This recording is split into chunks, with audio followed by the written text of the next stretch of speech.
Okay, so I'm gonna turn the mic over to my brother Quasi.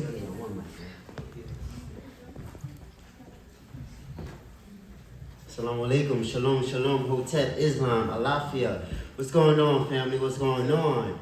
Alright, this is a live podcast, live. We are live in the flesh.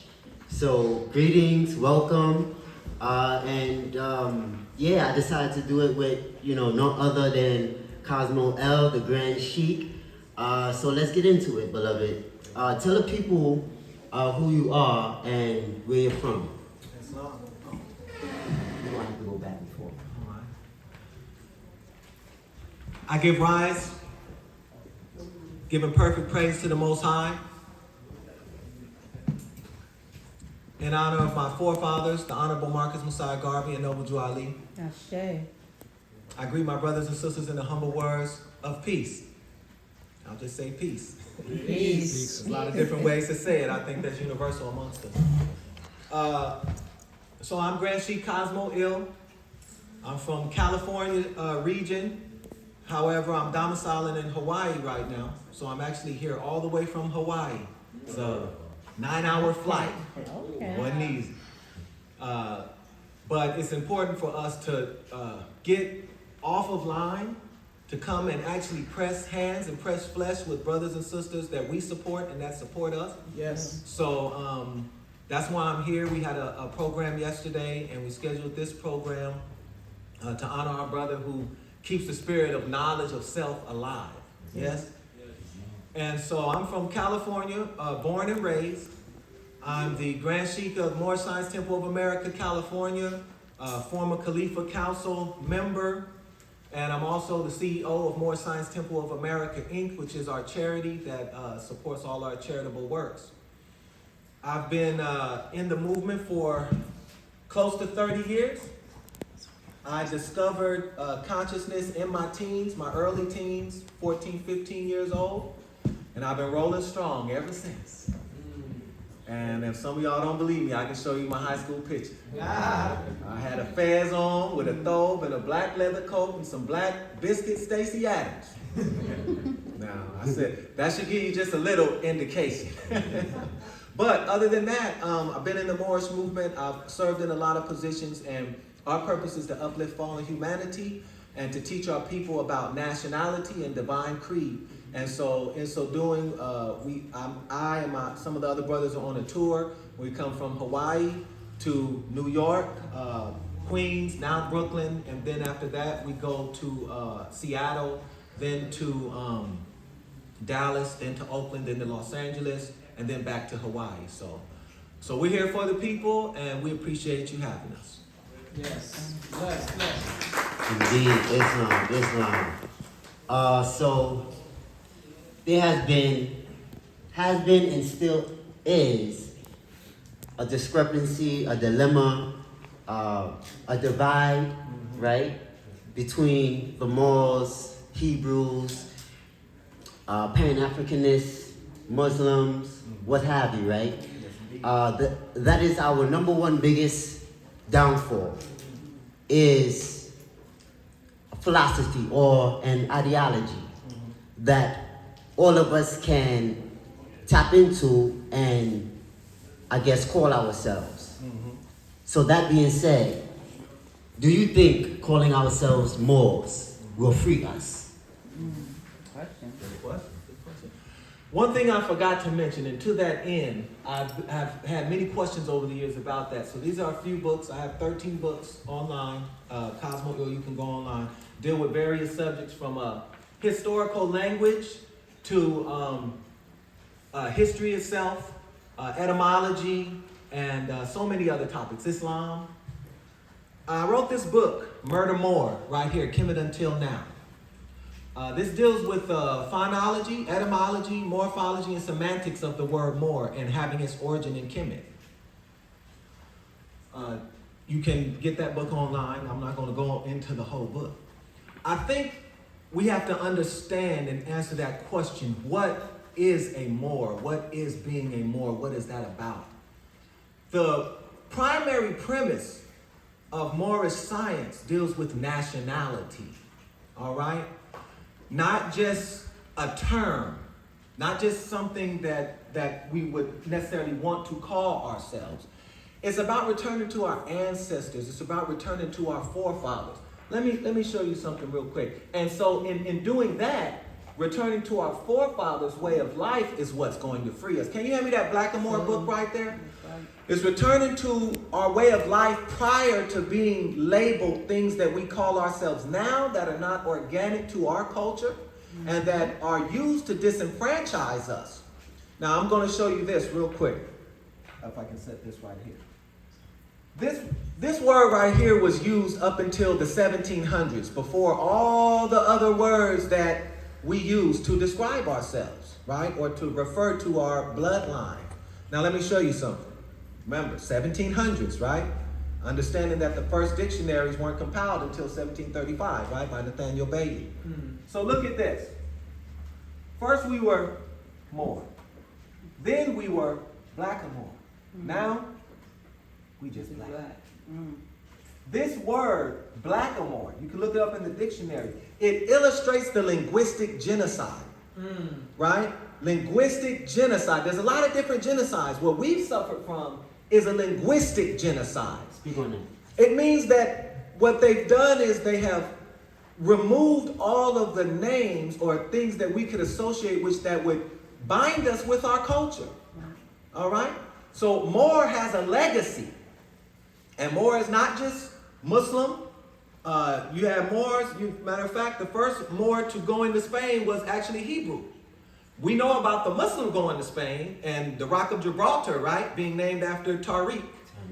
But the islands of Tarifa are named after Tarifa, which is the Moorish Hebrew that went in 1 year before Tariq. A lot of people don't know that. And that Moors and Hebrews and Christians in Spain, it was considered the golden years of Spain. Because we were all there and we didn't have any problem. You didn't find no jihads between Muslims, Christians, and Jews in Spain. Not melanated ones, right? That was the Europeans. So being a Moor historically has never kept us separated from whether you be Muslim, whether you be Hebrew, whether you be of not of any religion. Because the premise, remember, is not religion at all. It's nationality, it's bloodline, and it's connecting back with something that is real as opposed to the social constructs that they use to disenfranchise us and the chattel terms that connect us to the legacy of slavery, and not just in a cultural or subcultural way. But you have to remember, if you're using the term black, if you're using the term Negro, they have laws for that. They got Negro Acts. They got the black codes.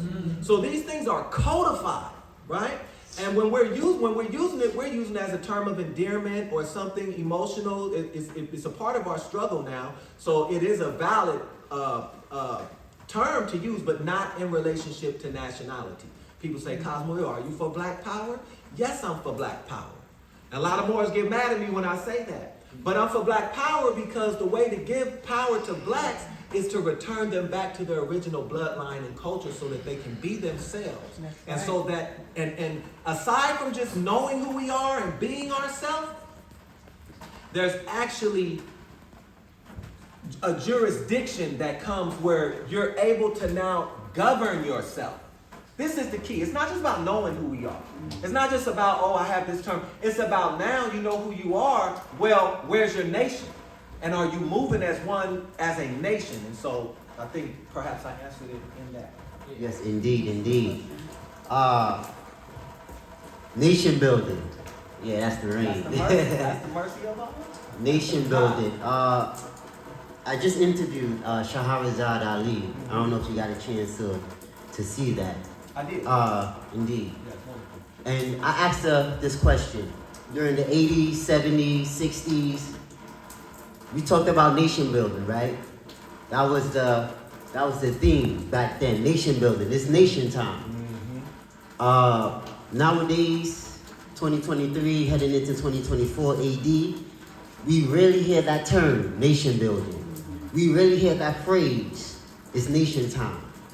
How important is nation building to you as a Moor, or just even in general speaking, right? Because as you alluded to, there's really no separation.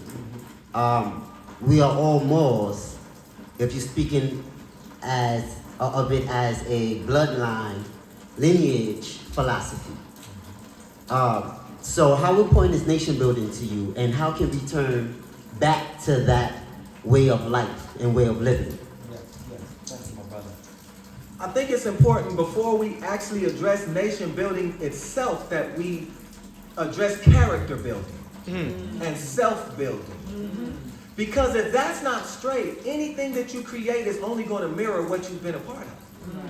So again, that's another reason why we have to return to our codes and our ethics. Nation building is the most, other than self-building and character building, is the most fundamental form of action that our people have needed and need today in order to actually be truly free. You cannot be free depending on another nation, and you cannot be an independent nation if you do not have the skills to depend on yourself, right?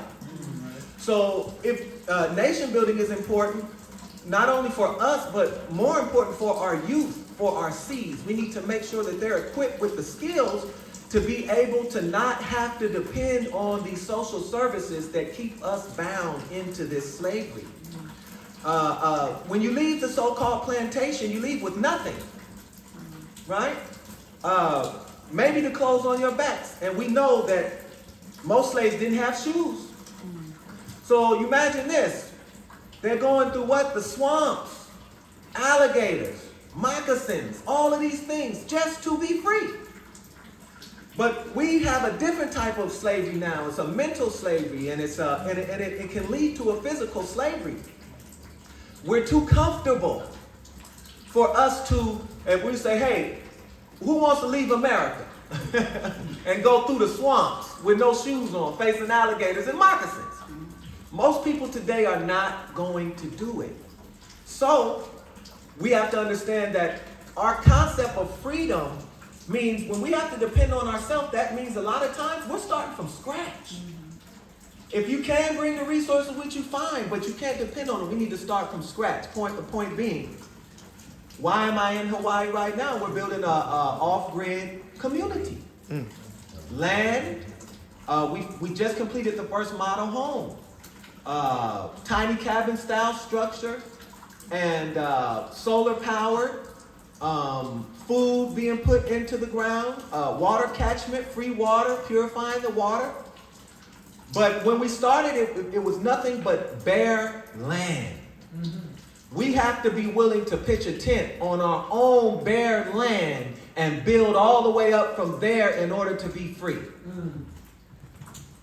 That's how important nation building is. Yes, indeed. Man, I want to talk about your attire real quick. A lot of Moors, they wear the fez, right? The red fez, and you can even see some in the audience that's wearing the fez. That is unique, right? And you can tell a Moor by way of which his fez. What's the importance of wearing a fez, right? And is there any knowledge behind that? Thank you, my brother. Fez, or the tarabush, is it's the national headdress of the Moors. It was invented in Fez, Morocco, in the form that you see it now, but it goes all the way back. You can look on the Sumerian texts and Sumerian walls. You'll see this fez. You can look back in Kemet, and this tassel is representative of the prince's lock. When you look in Egypt and other statues, you'll see the lock coming off of the side. It's so many, I could go into the symbolism, it's been stolen by the Freemasons, and because it's always been a symbol of knowledge and wisdom. But the fez itself is not so as important as to what's in the head of the person that's wearing the fez. And just because you see somebody with this fez on, do not assume that they are noble.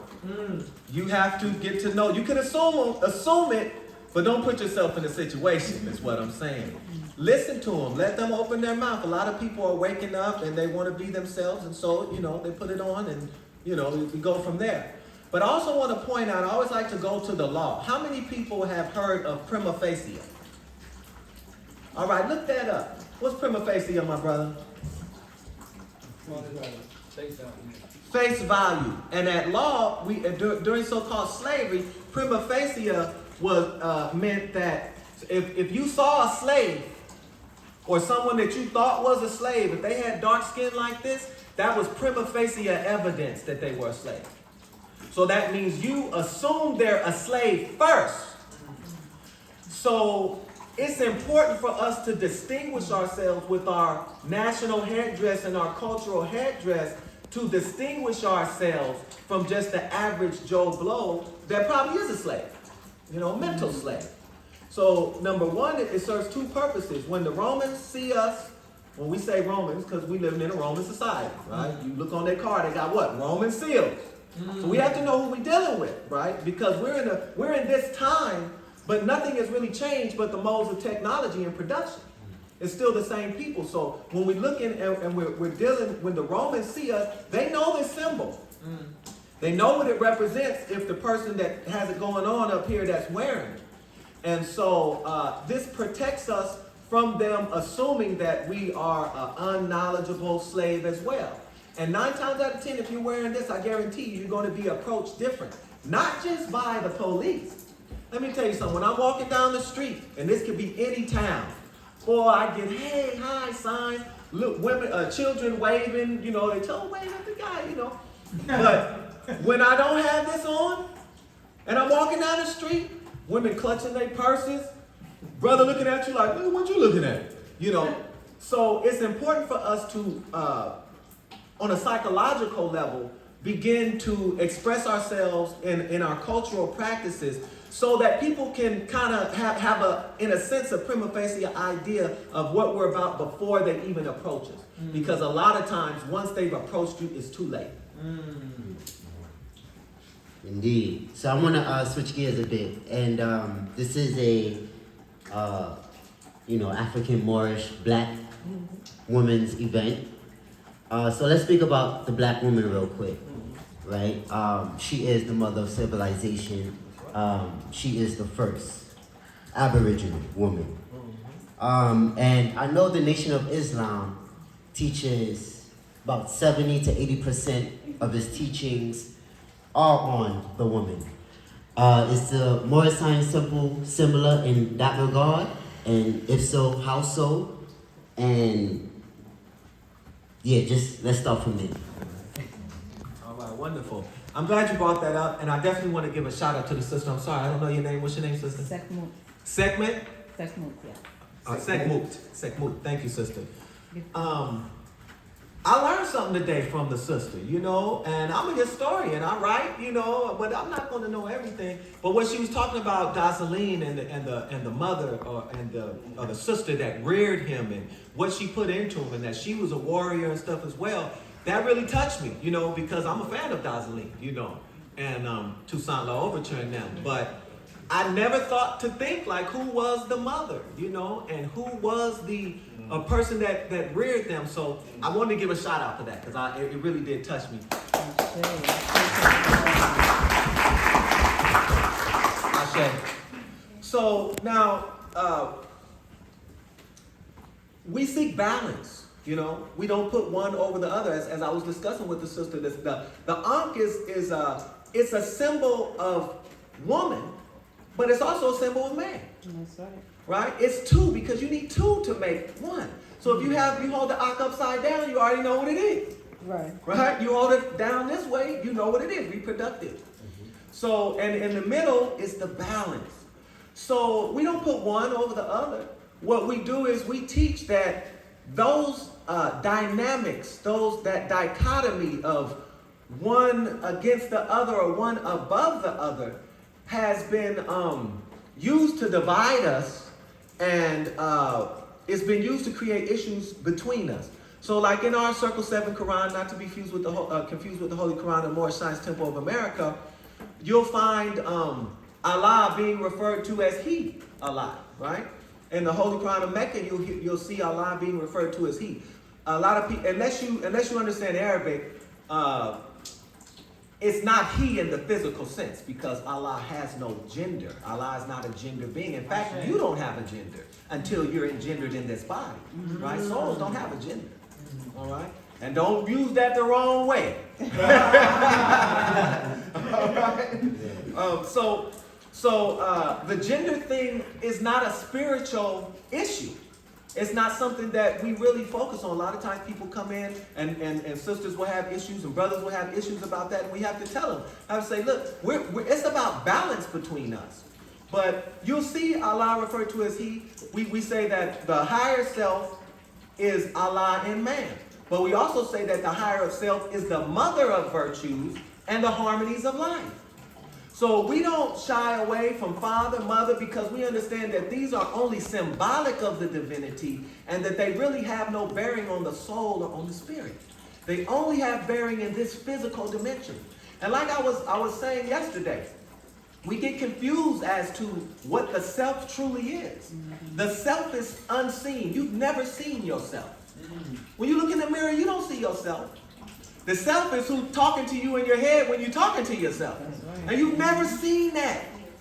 So that is the true you. And once we begin to realize that our true battles are not on the physical plane, but they're on the plane of soul and they're on the plane of spirit, then we won't have that issue no more. I can be confident in my gender and my gender role. Sister can be confident in her gender role. We can switch roles if we want to, right? You know, the sister Dazaline, she taught them how to fight. She taught them war. So a lot of times we have to switch those roles, but that doesn't necessarily mean that we seek to be that. We do what we have to do. And if it's the sister that is the one that is the more outgoing and earns, and I was a stay-home father for about 5 years.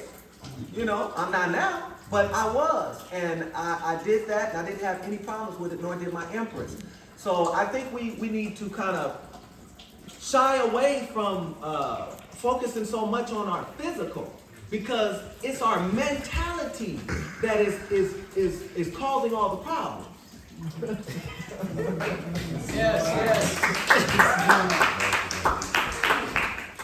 Yes. Excuse me. Oh man. Oh man. Indeed. So I want to touch on the family structure. You have the empress. You have son, daughter. How important is the family structure? The family structure to you? Family structure. Thank you again, my brother. The family structure is the first unit. The family structure is the microcosm of civilization. That's where you learn how to manage, right? That's how you learn how to manage your resources and how to provide for one another and play key roles in raising the child. And this is another key point. You'll find a lot of times the ones that are in that divided dichotomy are the ones that don't have a family. All right? They haven't figured it out yet. Because once you have a family, it's no longer about the man or the woman. It's about the seed. So now the emphasis is off of the man and the woman, and the emphasis is on the seed and what we can do to raise the seed, raise a righteous, good character seed, someone that's going to contribute to our society, be an angel to our society, and not be a demon to our society, right? And I use that term because, you know, they got demon time, right? You have those people out here that are demons. They're on demon time. We need to make sure we on angel time. And angels ain't weak. So, the family structure is most important. In fact, that's why the European first thing he did was attack the family structure, right? If you can separate the man from the woman, and you can get into the mind of the woman enough to where you can have her now raising the slave for you, then what else do you need to do? It will perpetuate itself for eons. Yes. You see? And so that is primary. And there's a lot of different African structures, a lot of different Asiatic, Islamic structures for marriage. I'm not going to touch on that. That's up to the individuals, you know. Some people with polygamy, some people not. That's totally up to the individuals and what they can handle. But what I would say is that, you know, that self-building, that self-development, and that character, the root of it is all there. And once you take care of that and you know yourself, then you'll find the positive ways to navigate around all the negative issues that keep us divided as a family. That's right. Yes, yes, Islam, indeed. So, thank you. So let's touch on, so Noble Drew Ali, right? The Honorable Noble Drew Ali, the Honorable Marcus Garvey, may Allah be pleased with both of those brothers. And I feel like both of those brothers, they don't get enough credit as they should, one. And two, most people, even when they have knowledge of self and they come into history, they don't have, they don't grasp the knowledge of Marcus Garvey and Noble Drew Ali. And according to my knowledge, I know that Noble Drew Ali and Marcus Garvey, they was pretty much friends and they did some work together. So, touch on Noble Drew Ali. Who is he? And why should we know of him? Why should we know about Noble Drew Ali? Yes, indeed. The reason you don't know about them as much as we should is by design.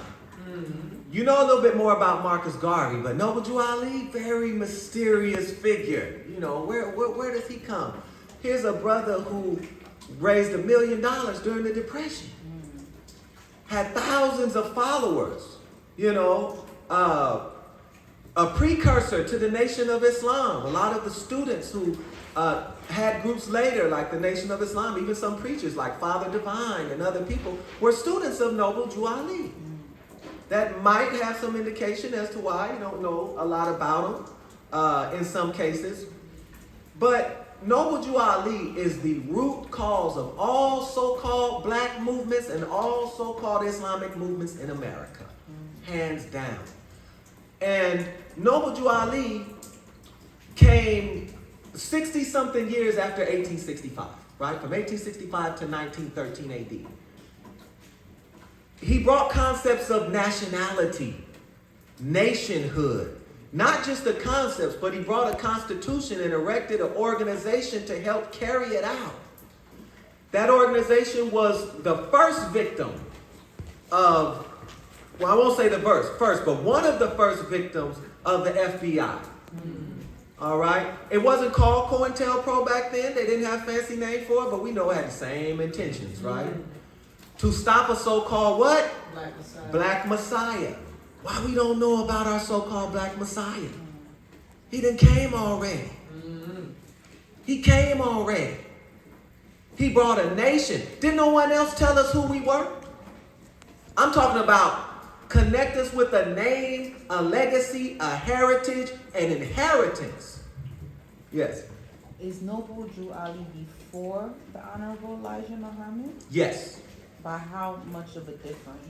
Well, Elijah Muhammad was a student in the Moor Science Temple of America.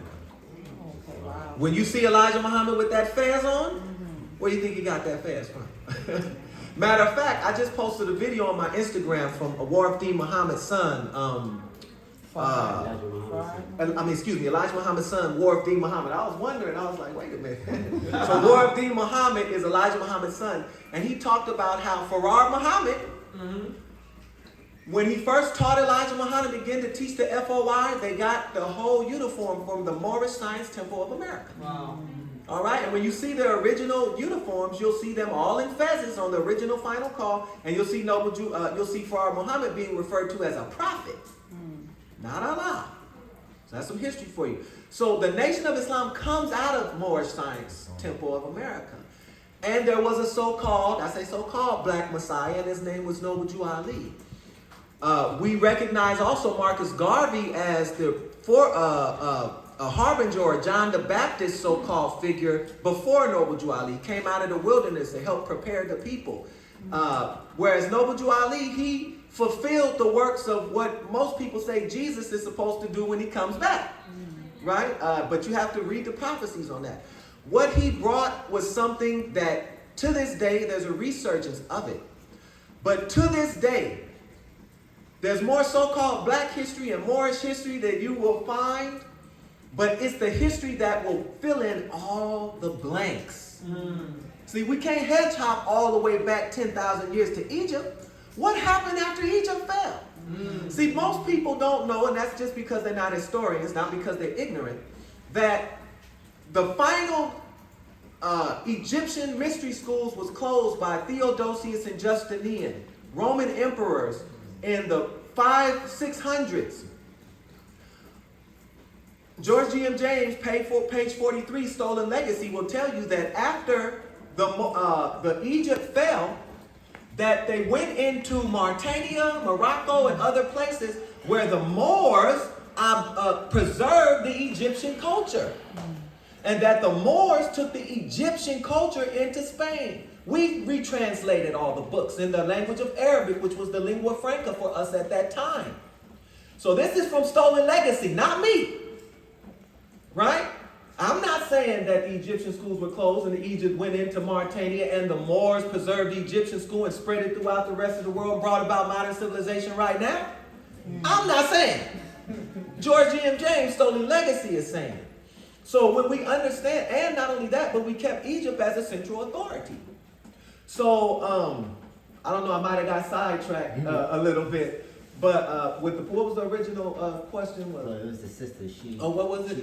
But you answered it. All right. Got a little sidetracked there. But right before, less than 100 years, or about 100 years, definitely no more than 150 years after Egypt fell, the Moors rose. But when we think about it in historical context, we think Egypt way back 5,000-10,000 years, and Moors just coming up in the 700s. So there's continuity between ancient Egypt and other cultures that we preserve. So it's important to know that, because you got brothers that from the Kemetic perspective arguing, from the Moorish perspective, all these things. Moor is not a thing that you divide over. It's the umbrella that embraces it all. And you can have your micro societies that function as your society functions when you're with your society. But when you send your delegation to be with the other delegations of Moors, we have other customs, universal customs that we've all accepted that we can govern by to move this nation forward. Two more questions real quick, because we're running out of time.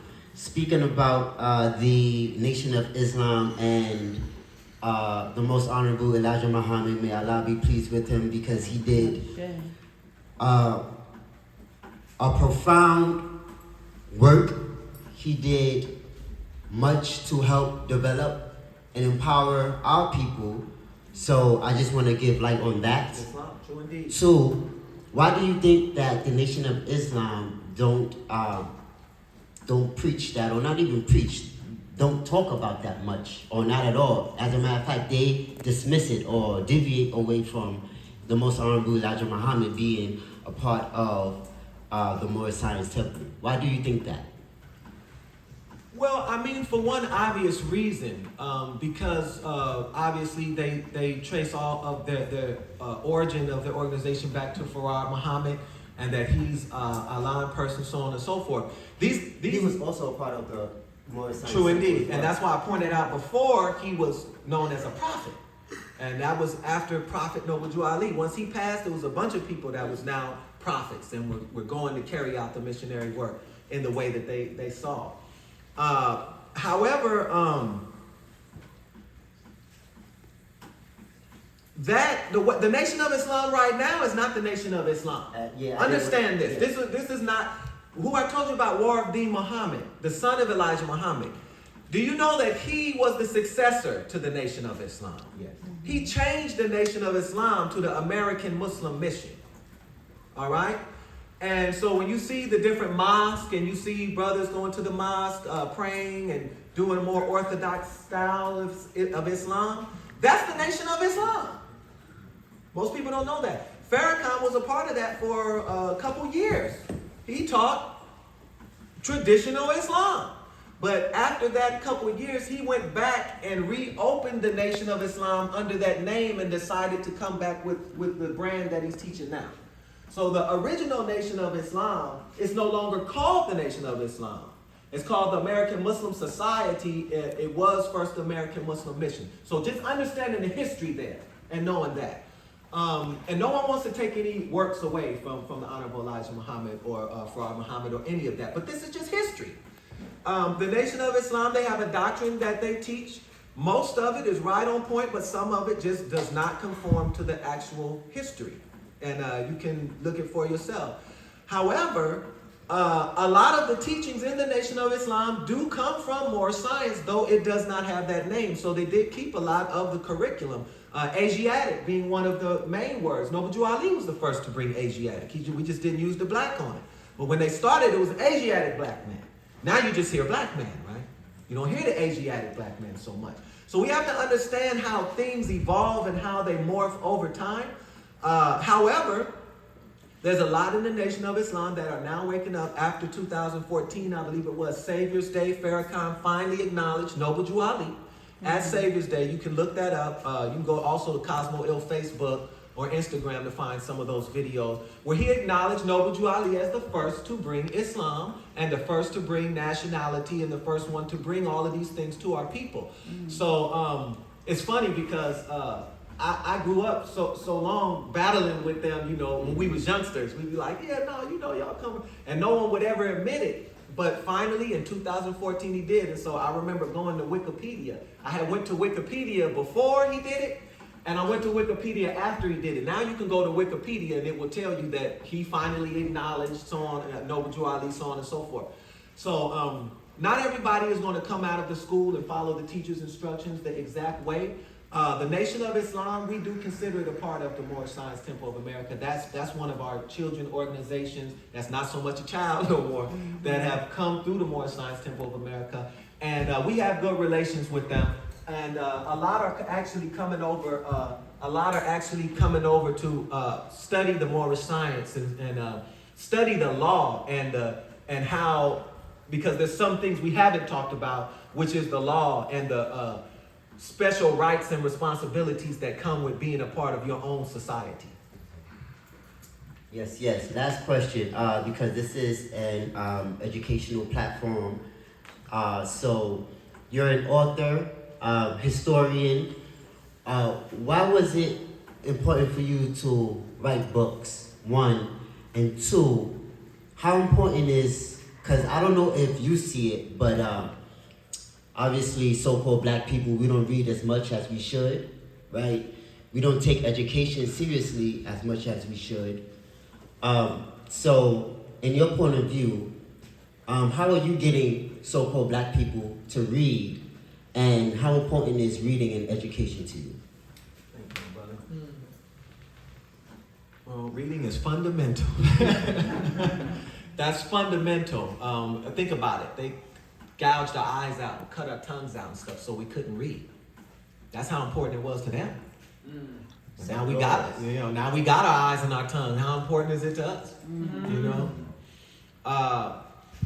I started writing books again. I've been in the movement for some decades now, close to 30 years, about 27, 28 years. And in my teens, like I said, back then we used to debate a lot of time, youngsters from different organizations. We were still all cool with one another, but in high school, some of us went into, not many went into Moorish science. I was kind of like the only one, but some went into the nation, the others went into other things, and we would talk back and forth. I realized that there were certain questions that I would get in high frequency. And so after getting these questions so many times, I started developing scripts. Like, someone asked me this, I'm gonna say this. They asked me this, I'm gonna say this. I didn't have to think anymore. And then I started realizing that, of all the knowledge that I had and I was sharing with people individually, that I realized, hey, I could, because unless you joined the Moorish Science Temple of America, you wasn't gonna learn none of this stuff.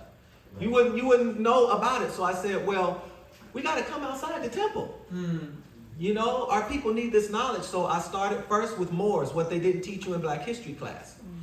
And then the battles began. I happened to be online at that time. People started trying to jump on me. The Amin Ra squad, God did something with my book. They started trying to come at me.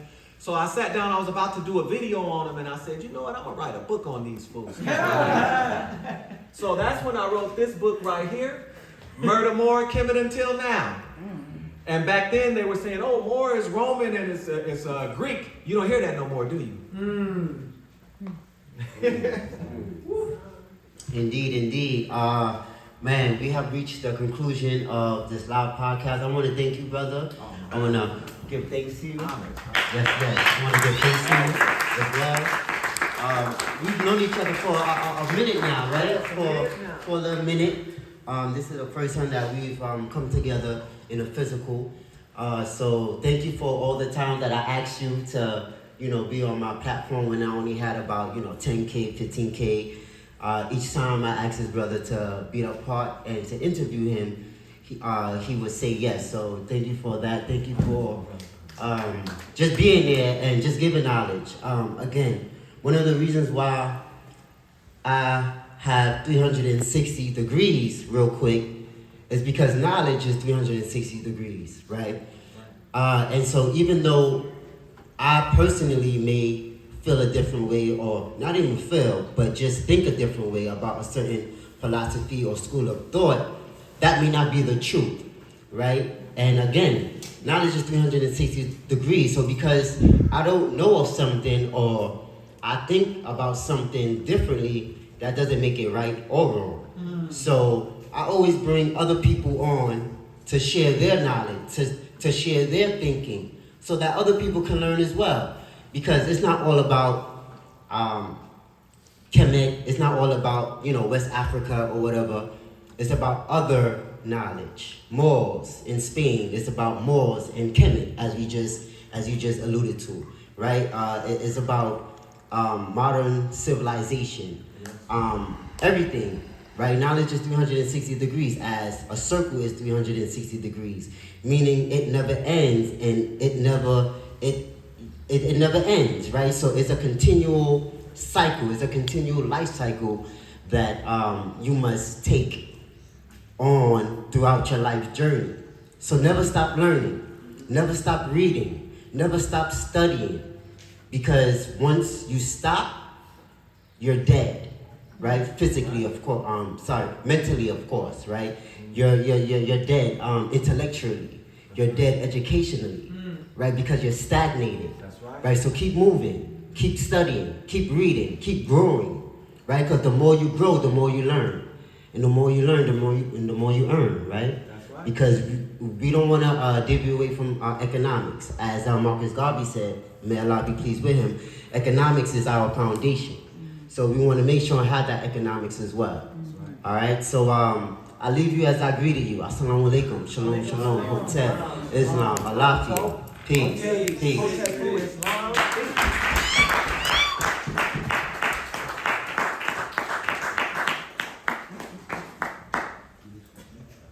Yes. Thank you, Brother Kwesi. Grand